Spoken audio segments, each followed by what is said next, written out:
Martin Garitano Gipuzkoako aldun nagusia Tolosan izan da herriaren egunerokoa ezagutzeko asmotan.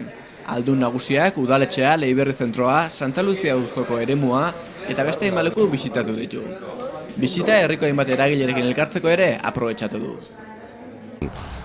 Gaude hemen, egon gara Leiberrin, joango gara oin merkataritzako arduradunekin, komertzentekin hitz egitera ere, eren herriko hainbeste proposamen entzutera, herriko hainbeste arazo ezagutzera bertatik, errealitatearen argazki propio bat egiteko, azkenean informazio asko jasotzen dugu diputazioan, baina batzutan egokia izaten da bertatik bertara ezagutzia, ezta?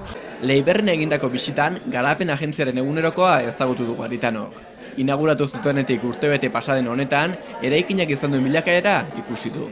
Lanean, lan ezberdinetan, eta guretzako garapen agentzien garrantzitsua oso garrantzitsua denez, ikusten nola garatzen ari den Leiberri proiektua. Tolosako udalak Aldundiaren, Fraisororen eta Tolomendiren laguntzarekin Santa Luzia auzoko eremu bat prestatuko du nekazari gazteek lehen sektorean lan egin eta hau bultzatzeko aukera izan dezaten. Udaleko eta Aldundiko ordezkariak lurrak eta hauek eman ditzaketen aukerak ikusten izan dira. Lur hauek udalenak direnak Fraisoroko ikasleen esku uztea, lehenengo sektoreari ere pixka bultzada bat eman alizateko.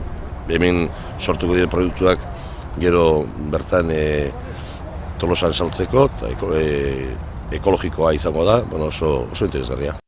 Nahiko genukena da nekazari gaztei gune bat eskaini, esparru lur gune bat eskaini, azitegi moduan bereien proiektuen biabilidadea garatzen joan al izateko, ezta? Sektore ezberdinetan, bigarren sektorean eta Leiberrin azitegiak dauzkagun bezala, lehenengo sektoreari ere azitegiak jartzea beharrezko ikusten dugu eta lur esparrua hortarako aproposa dela deritzogu.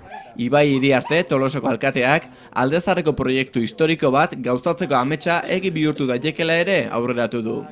Gorrotxategi museoa tokiz aldatu eta honen ondoan dagoen patioa irekitzeko udala eta aldundia hizketan ari direla nabarmendu du. Eragile ezberdinak ikutu behar dira, eragile ezberdinak noritzea behar dugu eta gero inbertsioa egiteko gaitasuna behar dugu. Baina helburua litzake txokolatearen museoa ondoko eraikin batea trasladatzea, harta txokolatearen museoak eta Gorrotxategi museoak okupatzen duen espazio bat liberatu eta barruan korreo nagusi eta solan artean dagoen patio interiorroi irekitzen. Egia dana, eragile ezberdinak lotu behar dira, azkenen Gorrotxategi museoa lotu behar dugu, berein onespena daukagu proiektuarekiko,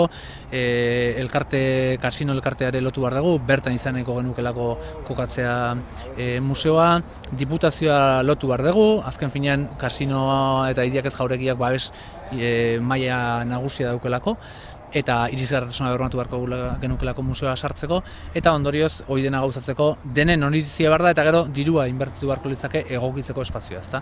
Aldundiaren bisita, Berazzubi estadioko obren bigarren faserako finantziazio aukerak aztertzeko ere aprobetxatu du Tolosako udalak. Dugu aukera bat, azken finean, Diputazioko Kirol departamentuak 4 urtez behin irekitzen dulako inbertsiotako diru lerro bat, berau aurten irekitzeko dijoa, orduan, udalak eskaera egingo du.